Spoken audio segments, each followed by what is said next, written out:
Hello everyone, in this video I'm going to show you how to change Facebook page name. Actually it's very easy and quick, but you need to watch this video until the end so you won't skip any important steps.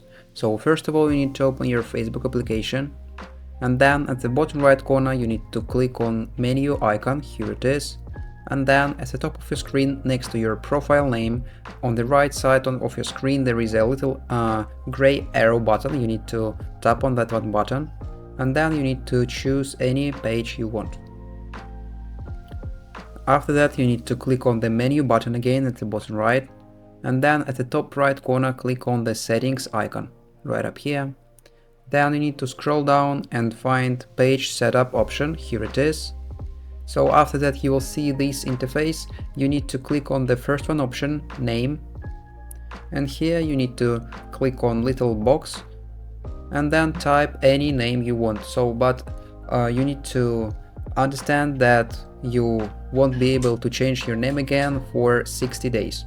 And that's all, and that's how to change Facebook page name. If you found this video useful, leave a like and subscribe to the channel. Thank you.